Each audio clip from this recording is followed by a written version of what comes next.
यह कुछ इस तरह से शुरू हुआ और मैं ऐसे मारा गया। 20 जून 2005 भीषण गर्मी भरे दिन के बाद एक ठंडी रात आई। मैं शराब की बची हुई कुछ बूंदों के साथ अपने घर वापस जा रहा था, जिसे मैंने हाल ही में पिया था। मुझे उस रात फ्लू हुआ था, जो मेरे लिए आम बात थी क्योंकि मैं आइसक्रीम फैक्ट्री में काम करने लगा था।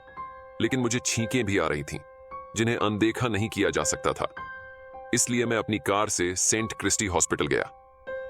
सेंट क्रिस्टी हॉस्पिटल छोटे से शहर स्टोव का सबसे पुराना और एकमात्र हॉस्पिटल था। अस्पताल की अजीब बनावट इसे एक भयानक रूप देती थी। मैं सीधे 70 वर्षीय रिसेप्शनिस्ट एमेलिया के पास गया, जिन्होंने अपना आधा से अधिक जीवन हॉस्पिटल में सेवा करते हुए बिताया। मैं उन्हें बहुत अच्छी तरह से जानता था क्योंकि मैं अक्सर उस हॉस्पिटल में जाया करता था।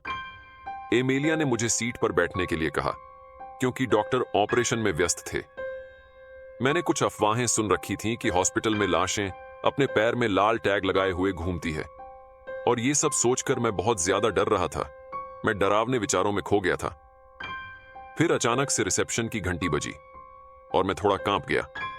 मैं एक पॉजिटिव थिंकिंग के साथ कि मेरा डॉक्टर के साथ अपॉइंटमेंट है, असली दुनिया में वापस आ गया था।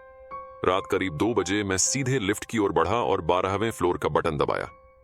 लिफ्ट के दरवाजे बंद हो रहे थे जब अचानक मैंने देखा कि एक औरत लिफ्ट की ओर भागी आ रही है।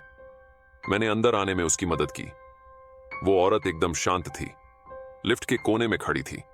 लाल ड्रेस, महंगा हैंडबैग, चमचमाती सैंडल। उसके माथे पर एक बड़ा गहरा निशान था जो मुझे डराने के लिए काफी था। उसका भावहीन चेहरा और मासूम आंखें कुछ गहरे काले रहस्य छिपा रही थीं।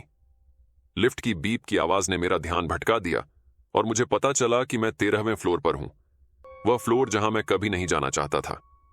मैंने एक बड़ी गलती कर दी थी, वह मंजिल जहां लाशें रखी जाती थीं।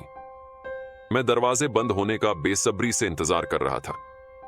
मैं भगवान से ऐसे प्रार्थना कर रहा था जैसा मैंने पहले कभी नहीं किया था। फिर दरवाजा बंद हो गया। मैंने राहत की सांस ली, लेकिन वो औरत अब भी लिफ्ट में मेरे साथ बगल में थी। उसका चेहरा वैसे ही पहले की तरह भावहीन था। मुझे लगा कि उसे अफवाहों के बारे में कुछ नहीं पता होगा, इसलिए मैंने उसके साथ सामान्य बातचीत करने की कोशिश की और उसे आधी रात के बाद अस्पताल में भटक रहे मरे हुए लोगों के बारे में बताया, जिनके पैर के अंगूठे पर लाल टैग लगा हुआ होता है। इतना सुनते ही उसके चेहरे पर एक डरावनी मुस्कान आ गई। ओह, उसने अपनी चमचमाती सैंडल उतारते हुए कहा, ऐसा टैग?